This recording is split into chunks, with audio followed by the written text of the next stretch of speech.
VC-മാർ മാപ്പ് പറയണമോ എന്നുള്ളതാണ് ചോദ്യം. ഈ ചോദ്യത്തിലേക്ക് വരുന്നതിന് മുമ്പ് നേരത്തെ സ്മൃതി ഇടയ്ക്ക് സൂചിപ്പിച്ചു പോയ ഒരു കാര്യത്തിലുള്ള ഒരു വിശദീകരണം കൂടി എൻ്റേതായിട്ടുള്ളൊരു വീക്ഷണം കൂടി ഞാൻ പങ്കുവയ്ക്കാം. അത് കൊച്ചിയിലെ ഒരു ജ്ഞാനസഭയെ കുറിച്ചാണ് നേരത്തെ സ്മൃതി സൂചിപ്പിച്ചത്. അതിൽ പരിപാടിയിൽ പങ്കെടുത്ത VC-മാരെ കുറിച്ച് പറഞ്ഞപ്പോൾ കൊച്ചിയിൽ നിന്ന് നമ്മുടെ കാലിക്കറ്റ് യൂണിവേഴ്സിറ്റിയിൽ നിന്ന് ഡോക്ടർ പി രവീന്ദ്രൻ അടക്കമുള്ളവർ പങ്കെടുത്തു എന്ന് പറഞ്ഞു. ഡോക്ടർ പി രവീന്ദ്രൻ കോൺഗ്രസിൻ്റെ അനുകൂല അധ്യാപക സംഘടനയായ കാലിക്കറ്റ് യൂണിവേഴ്സിറ്റി ടീച്ചേഴ്സ് അസോസിയേഷന്റെ മുൻ പ്രസിഡന്റാണ്. ഇടതുപക്ഷത്തെ സഹയാത്രികനായിരുന്നില്ല. ഒന്ന്. രണ്ട്, കുഫോസിന്റെ അദ്ദേഹം പങ്കെടുത്തിരുന്നു. അദ്ദേഹം പങ്കെടുത്തിരുന്നു. അല്ല ഞാൻ പറഞ്ഞിരുന്നുള്ളൂ, അത് ഞാൻ വിശദീകരിച്ചതേ ഉള്ളൂ. പറഞ്ഞു പോയപ്പോൾ ഇടതുപക്ഷ സർക്കാരിന്റെ കാലത്തെന്ന് പറഞ്ഞുകൊണ്ട് ഞാൻ പറഞ്ഞത് അദ്ദേഹത്തിന് ഇടതുപക്ഷ പശ്ചാത്തലം. ഇനി അവിടുത്തെ ഡോക്ടർ ബിജുകുമാർ പങ്കെടുത്തതിനെ കുറിച്ചും, ബിജുകുമാർ എൻ്റെ സുഹൃത്താണ്. ബിജുകുമാർ അന്ന് തന്നെ ഒരു നിഷേധക്കുറിപ്പിട്ടിരുന്നു. മോഹൻ ഭഗവതിന്റെ ആ സെഷനിൽ പങ്കെടുത്തിരുന്നില്ല കുഫോസ് VC എന്നുള്ളത് ആ ദിവസം തന്നെ കുറിപ്പിട്ടിരുന്നതാണ്. അദ്ദേഹം ജ്ഞാനസഭ അക്കാഡമിക് പ്രോഗ്രാമിന്റെ ഭാഗമായിട്ടാണ് അവർ പോയത്. അത് മോഹൻ ഭഗവതിന്റെ പരിപാടിയിൽ ഒരു സെഷനിലും ഈ പറയുന്ന കുഫോസിലെ VC പങ്കെടുത്തിരുന്നില്ല. അതാ പറഞ്ഞ ആ അക്കാഡമിക് പരിപാടിയിൽ പങ്കെടുക്കാൻ പോയി. അക്കാഡമിക് പരിപാടിയിൽ പങ്കെടുത്ത് തന്റെ വിമർശനം ഉന്നയിച്ചു മടങ്ങി പോന്നു എന്നാണ് അദ്ദേഹം പറഞ്ഞത്. മോഹൻ ഭഗവതിന്റെ പരിപാടിയിൽ പങ്കെടുത്തില്ല. ഇത് അദ്ദേഹം ഇട്ടിരിക്കുന്ന കുറിപ്പാണ്. ഇത് രണ്ടും ഒന്ന് വിശദീകരിക്കുന്നത്. ഇനി ചോദ്യത്തിലേക്ക് വന്നാൽ VC-മാർ മാപ്പ് പറയണ്ടേ എന്നുള്ളതാണ്. ഇന്ന് VC-മാർ മാപ്പ് പറയണം എന്ന് പറഞ്ഞുകൊണ്ട് ഫേസ്ബുക്ക് പോസ്റ്റ് ഇടുകയും ട്വീറ്റ് ചെയ്ത ആളെക്കുറിച്ചും നമ്മൾ പറഞ്ഞു തന്നെ പോകണമല്ലോ. അത് മുഖ്യമന്ത്രിയായ നമ്മുടെ VD സതീശനാണ്. അപ്പോഴാണ് BJP-യുടെ നേതാവ് ചോദിക്കുന്ന ചോദ്യം, അങ്ങനെയാണെങ്കിൽ RSSന്റെ പരിപാടിയിൽ പങ്കെടുത്തവരെല്ലാം മാപ്പ് പറഞ്ഞാൽ ആദ്യം താങ്കളാണ് മാപ്പ് പറയേണ്ടി വരുന്നത്. 20 വർഷം മുമ്പ് മലക്കൽപ്പടി സ്കൂളിൽ പോയി, അതും ഗുരുജി ഗോൾവാൾക്കരുടെ ശതാബ്ദി ആഘോഷ പരിപാടിയുടെ ഭാഗമായി സംഘടിപ്പിച്ച സെമിനാറിൽ പങ്കെടുക്കവേ ഗുരുജി ഗോൾവാൾക്കറിൻ്റെ ചിത്രത്തിനു മുന്നിൽ, നിലവിളക്കിന് മുന്നിൽ പോയി കുനിഞ്ഞു നിന്ന് നിലവിളക്ക് കൊളുത്തി ഉദ്ഘാടനം ചെയ്ത അതേ VD സതീശനാണ് ഇപ്പോൾ മുഖ്യമന്ത്രിയായപ്പോൾ RSSന്റെ പരിപാടിയിൽ പങ്കെടുത്ത 3 VC-മാർ മാപ്പ് പറയണം എന്ന് പറയുന്നത്. അപ്പോൾ ഈ VC-മാരെ തിരിച്ചു ചോദിച്ചാലോ? അപ്പോൾ അങ്ങ് 2006 മനക്കപ്പടി സ്കൂളിൽ പോയി ഈ ഗുരുജി ഗോൾവാൾക്കറുടെ മുന്നിൽ, അതും അദ്ദേഹത്തിൻ്റെ ജന്മശതാബ്ദി ആഘോഷങ്ങളുടെ ഭാഗമായി സംഘടിപ്പിച്ച സെമിനാർ പരിപാടിയിൽ പങ്കെടുക്കവേ അങ്ങ് നിലവിളക്ക് കൊളുത്തിയത് എന്തിനാണ്? അന്ന് ഭാരതാംബ അടക്കം ഉണ്ടവിടെ. ഗുരുജി ഗോൾവാൾക്കറുടെ ചിത്രത്തിന് മുന്നിലാണ് നിലവിളക്ക് കൊളുത്തുന്നത് 2006. ഇതിനെക്കുറിച്ചൊക്കെ ചോദിക്കുമ്പോഴും 2013 ഒരു പരിപാടിയെ ന്യായീകരിച്ചുകൊണ്ടാണ് അദ്ദേഹം രക്ഷപ്പെട്ടുകൊണ്ടിരുന്നത്. അപ്പോൾ അതുകൊണ്ട് മുഖ്യമന്ത്രി മാപ്പ് പറയണം എന്ന് പറഞ്ഞപ്പോൾ ഞാനൊന്ന് ഞെട്ടിപ്പോയി. ഇനി മുഖ്യമന്ത്രി മാപ്പ് പറഞ്ഞിട്ടാണോ VC-മാരെ കൊണ്ട് മാപ്പ് പറയിക്കുന്നതാണ്. പക്ഷേ മുഖ്യമന്ത്രി അക്കാര്യത്തിൽ ഇന്നേ വരെ ഒരു മാപ്പും പറഞ്ഞിട്ടില്ല എന്നുള്ളതാണ്. അതുകൊണ്ട് ഇങ്ങനെയാണോ ഒരു മുഖ്യമന്ത്രി പ്രതികരിക്കേണ്ടത് എന്ന ചോദ്യവും സ്വാഭാവികമായി എനിക്കുണ്ട്. ഇതിൽ 2-3 കാര്യങ്ങൾ ആദ്യമേ പറയട്ടെ. അതിൽ ഒന്ന് ഇതാണ്, മുഖ്യമന്ത്രി VD സതീശൻ തന്നെ ആദ്യം പൊതുസമൂഹത്തോട് മാപ്പ് പറഞ്ഞതിന് ശേഷം VC-മാർ മാപ്പ് പറഞ്ഞാൽ പോരെ എന്നുള്ള സ്വാഭാവികമായൊരു വിമർശനം ഉയർന്നേക്കാം. രണ്ടാമത്തെ ഒരു പ്രധാനപ്പെട്ട കാര്യം നോക്കൂ, ഇന്ന് റോജി എം ജോൺ ഉന്നത വിദ്യാഭ്യാസ വകുപ്പ് മന്ത്രി 2 ദിവസം മുമ്പ് നമുക്ക് തന്നെ നൽകിയിരിക്കുന്നൊരു ബൈറ്റിൽ പറയുന്നത്, LDFും BJP-യും കൂടി ചായ കുടിച്ച് നടത്തിയ പരിപാടികളുടെ എല്ലാം ഫലം ഞങ്ങളാണ് അനുഭവിക്കേണ്ടി വന്നത്. ഗവർണറുടെ സർവകലാശാലകളിലെ ഇടപെടൽ ഇടതുപക്ഷ സർക്കാർ വന്നതിന് ശേഷമാണ് ഉണ്ടായിരിക്കുന്നത് എന്നാണ്. നോക്കൂ, എത്രമാത്രം വലിയ രീതിയിലാണ് ആ അർത്ഥസത്യം അദ്ദേഹം പറഞ്ഞത്. 2014 നരേന്ദ്രമോദി സർക്കാർ അധികാരത്തിൽ വരുന്നത്. നരേന്ദ്രമോദി സർക്കാർ അധികാരത്തിൽ വന്നതിന് ശേഷമല്ലേ ഗവർണർമാർ ചാൻസലർ എന്ന നിലയിൽ സർവകലാശാലകളിൽ പിടിമുറുക്കാൻ ആരംഭിച്ചത്? 2016 പിണറായി സർക്കാർ അധികാരത്തിൽ വരുന്നത്. അന്ന് കേന്ദ്ര സർക്കാർ നരേന്ദ്രമോദി ഭരിക്കുന്ന BJP സർക്കാർ ആയിരുന്നില്ലേ? അതിനു മുമ്പ് ഇന്ത്യ ഭരിച്ചിരുന്നത് കോൺഗ്രസ് ആയിരുന്നില്ലേ? UP ആയിരുന്നില്ലേ?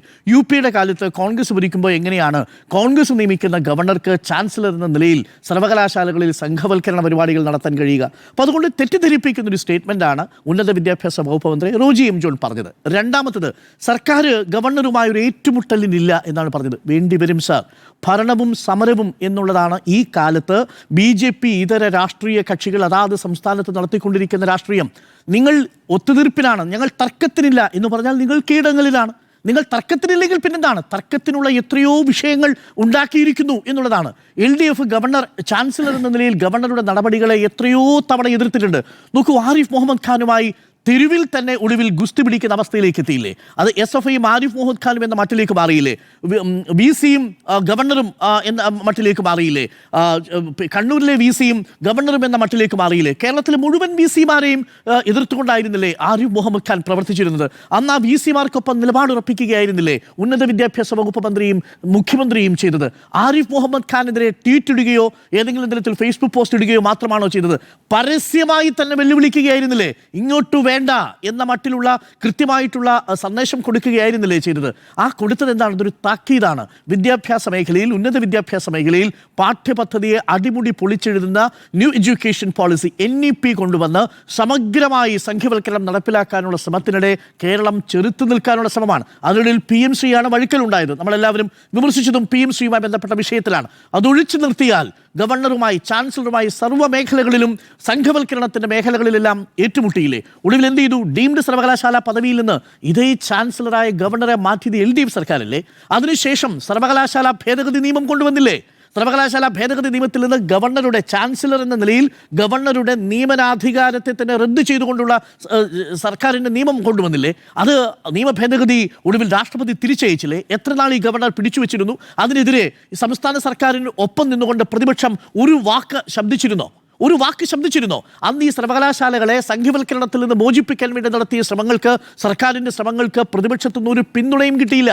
പിന്നിൽ നിന്ന് കുത്തുകയുണ്ടായത്. ഭാരതാംബ വിവാദത്തിൽ സർക്കാർ ഏറ്റുമുട്ടുന്നത് നമ്മൾ കണ്ടതല്ലേ? ഉന്നത വിദ്യാഭ്യാസ മന്ത്രി ഏറ്റുമുട്ടുന്നത് കണ്ടതല്ലേ? ഉന്നത വിദ്യാഭ്യാസ മന്ത്രി സെനറ്റിലും സിൻഡിക്കേറ്റിലും പോയി ഈ ഗവർണറുടെ, ചാൻസലർ എന്ന നിലയിൽ പ്രവർത്തിച്ച ഗവർണറുടെ പ്രവൃത്തികൾ, രാഷ്ട്രീയം, സംഘവൽക്കരണം നടപ്പിലാക്കുന്നതിൻ്റെ ഭാഗമായി നടത്തിയ പരിപാടികളിൽ പ്രതിഷേധിച്ചുകൊണ്ട് പങ്കെടുക്കുന്നത് നമ്മൾ കണ്ടതല്ലേ? പ്രോ ചാൻസലർ എന്ന നിലയിൽ സിൻഡിക്കേറ്റ് യോഗത്തിൽ പങ്കെടുക്കുന്നത് കണ്ടതല്ലേ? ചില സാഹചര്യങ്ങളിൽ ഭരണവും സമരവും വേണ്ടിവരും, പ്രതിഷേധം വേണ്ടിവരും. തർക്കത്തിനില്ല എന്ന് പറയുന്നത് കീഴടങ്ങലാണ്. അവിടെയാണ് എന്നെ അത്ഭുതപ്പെടുത്തിയത് VD സതീശൻ സർക്കാർ അധികാരമേറ്റ് 26-27 ദിവസത്തിനുള്ളിൽ എന്തൊക്കെയാണ് സർവകലാശാലകളിൽ നടന്നത്? നമ്മുടെ കൺമുന്നിലൂടെയാണ്. MG സർവകലാശാലയുടെ താൽക്കാലിക VC-ആയി D മാവൂത്ത് എന്ന് പറഞ്ഞ കറകളഞ്ഞ സംഘപരിവാറുകാരനെ താൽക്കാലിക VC-ആയി നിയമിച്ചത്. അതിനുശേഷം അദ്ദേഹം അധികാരത്തിലെത്തിയ ഉടനെ എന്താ ചെയ്തത്? 19 ജെ പ്രമീള ദേവി, ദേശീയ കൗൺസിൽ അംഗമാണ് BJPയുടെ, ജെ പ്രമീള ദേവി അടക്കം 19 പേരെ സെനറ്റിലേക്ക് നിർദ്ദേശിച്ചത്. നോക്കൂ, ഇന്ന് മഹാത്മാഗാന്ധി സർവകലാശാലയിൽ സെനറ്റിലെ 19 പേര് ഈ VC നിർദ്ദേശിച്ച BJP ക്യാമ്പിൽ നിന്നുള്ളവരാണ്. എന്താണ് ഉന്നത വിദ്യാഭ്യാസ മന്ത്രിയോട് ചോദിച്ചപ്പോൾ മൗനമായിരുന്നു മറുപടി. കാര്യമായി ഞങ്ങൾ പ്രതികരിക്കാനില്ല, തർക്കത്തിനോ ഏറ്റുമുട്ടലിനോ ഇല്ല എന്നുള്ളതാണ്. B. അശോകിനെ കുറിച്ച്, B. അശോക് ഒരു നല്ല സിവിൽ സർവൻ്റ് ആയിരിക്കാം, അതുകൊണ്ടായിരിക്കാം VS അച്യുതാനന്ദനാണ് അദ്ദേഹത്തെ കാർഷിക സർവകലാശാലയുടെ തലപ്പത്തേക്ക് കൊണ്ടുവരുന്നത്. പക്ഷേ അതിനുശേഷം അദ്ദേഹത്തിൻ്റെ നിലപാടുകളിൽ വന്നിരിക്കുന്ന മാറ്റം നമ്മൾ കണ്ടറിഞ്ഞതല്ലേ? ബീഫിനെതിരെ ലേഖനം എഴുതി, ബീഫ് അപകടകരം എന്ന് പറഞ്ഞിട്ട് ഒടുവിൽ ഇവിടുത്തെ ശാസ്ത്ര സമൂഹം അതെല്ലാം വലിച്ചേറി ഒട്ടിച്ചു.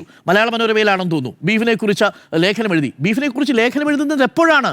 രാജ്യം മുഴുവൻ ബീഫിൻ്റെ രാഷ്ട്രീയത്തെക്കുറിച്ച് സംസാരിച്ചു കൊണ്ടിരിക്കുമ്പോൾ, ബീഫ് ഫെസ്റ്റിവൽ ഒരു ഭാഗത്ത് സംഘടിപ്പിക്കുന്ന സമയത്ത്, അഖ്ലാഖിനെ പോലുള്ളവരെ തല്ലിക്കൊല്ലുന്ന സമയത്ത്, ദളിത് വ്യാപാരികളും മുസ്ലിം വ്യാപാരികളും കന്നുകാലി കച്ചവടവുമായി നടക്കുന്ന മനുഷ്യരെയും ഒരു ഭരണകൂടം വേട്ടയാടുന്ന സമയത്ത് പത്രത്തിൽ എഴുതുകയാണ് ബീഫ് അപകടകരം എന്നെഴുതിയിരിക്കുന്ന ആളാണ് ഇപ്പോൾ ഉന്നത വിദ്യാഭ്യാസ വകുപ്പിലെ സെക്രട്ടറി ആയിട്ട് വന്നിരിക്കുന്നത്. ശിവഗിരി മഠം എന്തുകൊണ്ട് പ്രധാനമന്ത്രി സന്ദർശിച്ചാൽ എന്താ കുഴപ്പം എന്ന് ചോദിക്കുകയാണ്.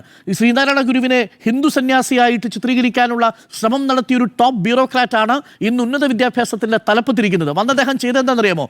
സർവകലാശാലകളുടെ സ്വയംഭരണാധികാരത്തെ ചോദ്യമുനയിൽ നിർത്തുന്ന ഒരു പോളിസിയൊക്കെ നടപ്പിലാക്കി. വിദ്യാഭ്യാസ വകുപ്പ് മന്ത്രി പോലും അറിയാതെ ഒരു വാട്സപ്പ് ഗ്രൂപ്പ് ഉണ്ടാക്കി. ഉന്നത വിദ്യാഭ്യാസ സെക്രട്ടറിയും VC-യും രജിസ്ട്രാർമാരും കൂടി ചേർന്നൊരു ഗ്രൂപ്പ് ഉണ്ടാക്കി. നിങ്ങൾക്ക് എങ്ങനെ ധൈര്യം കിട്ടി? സർവകലാശാലകൾ സ്വയംഭരണ അക്കാദമിക് സ്ഥാപനങ്ങളാണ്, അതൊരു സെക്രട്ടറിയുടെ വകുപ്പിന് കീഴിൽ പ്രവർത്തിക്കുന്ന സ്ഥാപനങ്ങളല്ല. അവിടെയാണ് ഈ VC-മാരെ മുഴുവൻ ഒരു ഗ്രൂപ്പിൽ ഉണ്ടാക്കിയിട്ട് ഈ പറയുന്ന, അതിന് നൽകിയ വിശദീകരണമോ ബഡ്ജറ്റിലേക്കുള്ള കണക്ക് ലഭിക്കാനാണെന്ന്. സർ, ഈ മെഷീനറി ഇങ്ങനെയാണോ പ്രവർത്തിക്കുന്നത്? സർവകലാശാലകൾക്ക് ആവശ്യമായ കണക്ക് അവിടുത്തെ ഫിനാൻസ് വകുപ്പിന് ചുമതലയുള്ള രജിസ്ട്രാർ നേരെ രജിസ്ട്രാർ വഴി ധനകാര്യ വകുപ്പിലേക്ക് അയക്കുകയല്ലേ ചെയ്യുക? അതിന് സെക്രട്ടറി ഒരു വാട്സപ്പ് ഗ്രൂപ്പ് ഉണ്ടാക്കി VC-മാരെയും രജിസ്ട്രാർമാരെയും തന്നെ കീഴിലാക്കാനുള്ള ശ്രമമാണ് നടത്തേണ്ടത്. ഇതാണ് തുടങ്ങി വെച്ചത് VD സതീശൻ സർക്കാരിൻ്റെ കാലത്ത്. എന്തായിരുന്നു മുഖ്യമന്ത്രിയുടെ പ്രതികരണം? എവിടെ പോയി? B. അശോകിനെ നിയമിച്ചതാരാ? ഉന്നത വിദ്യാഭ്യാസ വകുപ്പ് മന്ത്രിയും മുഖ്യമന്ത്രിയും ചേർന്ന്.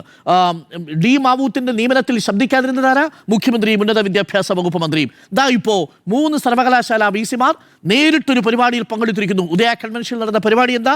സംഘപരിവാറിൻ്റെ 100 വർഷങ്ങൾ എന്ന പരിപാടിയിൽ മോഹൻ ഭഗവതിൻ്റെ പ്രസംഗം കേട്ട് മുൻനിരയിൽ ഇരിക്കുകയാണ്. അതിലൊന്ന് D. മാവൂത്ത്, മറ്റൊന്ന് 22 ക്യാരറ്റ് സംഖ്യ എന്ന് നമുക്ക് വിശേഷിപ്പിക്കാവുന്ന കേരള സർവകലാശാലയുടെ VC, മറ്റൊന്ന് 22 ക്യാരറ്റ് തന്നെ എന്ന് വിശേഷിപ്പിക്കാവുന്ന MG സർവകലാശാലയിലെ താൽക്കാലിക VC-ആയ D. മാവൂത്ത്. മൂന്നാമത്തെ ഒരാളാണ് എന്നെ സംബന്ധിച്ച് ഞെട്ടിച്ചത്. എൻ്റെ സുഹൃത്തു കൂടിയാണ് CR പ്രസാദ്. CR പ്രസാദ് നമ്മുടെ ഈ പരിപാടിയിൽ, നമ്മൾ ഈ ചാനൽ തുടങ്ങുന്ന സമയത്ത് മലയാള ഭാഷയെക്കുറിച്ചൊക്കെ നന്നായി നമ്മളോട് സംസാരിക്കാനും ഭാഷാ പ്രയോഗത്തെക്കുറിച്ച് പറയാനും ഒക്കെ വന്നതാണ്. അദ്ദേഹം ഇടതുപക്ഷ സർക്കാരിൻ്റെ കാലത്ത് എങ്ങനെയാണെന്ന് എനിക്ക് മനസ്സിലാവും. ഞാൻ ഞെട്ടിപ്പോയി അദ്ദേഹത്തിൻ്റെ കൂടി ഇന്നലെ കണ്ടപ്പോൾ. നമ്മൾ ബ്രേക്ക് ചെയ്യുന്ന സമയത്ത് അദ്ദേഹം ഇക്കഴിഞ്ഞ മാർച്ചിലോ മറ്റുമാണ് റിട്ടയർ ചെയ്തത്. അദ്ദേഹത്തിന് ഇടതുപക്ഷ സർക്കാർ രജിസ്ട്രാറിൻ്റെ ചുമതല കൊടുത്തു. അതിനുശേഷം ഡീൻ പദവി കൊടുത്തു. ICKS പഠന കേന്ദ്രത്തിൻ്റെ ചുമതല കൊടുത്തു. അതിനുശേഷം മലയാള സർവകലാശാലയിലെ VC-മാരുടെ നിയമന പട്ടികയിൽ അദ്ദേഹത്തിൻ്റെ പേര് ഇടതുപക്ഷ സർക്കാർ നിർദ്ദേശിച്ചു. ഇതെല്ലാം കിട്ടിയതിനു ശേഷം AKPCTയിൽ തുടങ്ങിയതാണ് അദ്ദേഹത്തിൻ്റെ ഇടത് രാഷ്ട്രീയം. MG കോളേജിൽ പഠിക്കുന്ന സമയത്ത് അവിടെ നിന്ന് കേരള സർവകലാശാലയിൽ എത്തി കൂട്ട എന്ന് പറയുന്ന ഇടതുപക്ഷ അധ്യാപക സംഘടനയുടെ ഭാഗമായി പ്രവർത്തിച്ചയാളാണ് CR പ്രസാദ്. ഒടുവിൽ റിട്ടയർമെൻറ്റ് കഴിഞ്ഞപ്പോൾ CR പ്രസാദിന് മോഹൻ ഭഗവതിൻ്റെ പ്രസംഗം കേൾക്കാൻ ആഗ്രഹം വരുന്നു. എന്താ കാരണം? അദ്ദേഹത്തിൻ്റെ കാലാവധി മലയാള സർവകലാശാലയിൽ VC താൽക്കാലിക ചുമതല VC എന്ന നിലയിൽ കാലാവധി അവസാനിച്ച് താൽക്കാലിക VC എന്ന നിലയിൽ നിയമനം നീട്ടിക്കിട്ടുന്നു. ഇനി അത് കഴിഞ്ഞാൽ എവിടെയാണ് നിയമനം നടക്കാൻ പോകുന്നത്? കേരളത്തിലെ സർവകലാശാല നിയമനം നടക്കില്ല, അത് വേറെ കാര്യം. പക്ഷേ കേരളത്തിന് പുറത്ത് കേന്ദ്രത്തിലെ സർവകലാശാലകളിലുണ്ട്. അത് ഇങ്ങനെ ചില താല്പര്യമുള്ള മനുഷ്യർ കൂടി ഇതിൻ്റെ കൂടെയുണ്ടെന്ന് പറയാൻ വേണ്ടി പറഞ്ഞതേ ഉള്ളൂ. എൻ്റെ നല്ല സുഹൃത്താണ്, അക്കാദമികമായിട്ട് എനിക്കേറെ ബഹുമാനമുള്ള വ്യക്തി കൂടിയാണ്. പക്ഷേ റിട്ടയർമെൻറ്റ് ചെയ്തു കഴിഞ്ഞാൽ നിലപാടിൽ മാറ്റം വരുന്നു എന്നുള്ളത് അത്യന്തം ഖേദകരമായൊരു കാര്യമാണ്. ഇപ്പോൾ മോഹൻ ഭഗവതിനെ കേൾക്കാനും സംഘപരിവാറിൻ്റെ 100 വർഷത്തെക്കുറിച്ച് അറിയാനും CR പ്രസാദിനുണ്ടായ താല്പര്യം എന്നെ സംബന്ധിച്ച് അത്ഭുതപ്പെടുത്തുന്നതാണ്, ആശങ്കപ്പെടുത്തുന്നതാണ് എന്നുകൂടി ഇതിൻ്റെ കൂടെ കൂട്ടിച്ചേർക്കാൻ ഞാൻ ആഗ്രഹിക്കുന്നു. അതുകൊണ്ട് VC മാർ മാപ്പ് പറയണമോ എന്ന ചോദ്യത്തിന് ഈ VC മാരിൽ നിന്ന് ഒരു മാപ്പും കേരളം പ്രതീക്ഷിക്കുന്നില്ല എന്നതാണ് വാസ്തവം. അല്പമെങ്കിലും ഉളുപ്പ്, ജാള്യത, ഈ സമൂഹത്തോടൊരു പ്രതിബദ്ധത, പഠിച്ച വിവരങ്ങളോടും വിവേകത്തോടുമുള്ള കമ്മിറ്റ്മെൻറ്റ് എന്തെങ്കിലും ഉണ്ടായിരുന്നെങ്കിൽ ഈ VC മാർ ഈ പണി ചെയ്യില്ലായിരുന്നു എന്നതാണ് എൻ്റെ ടേക്ക് ഈ വിഷയത്തിൽ.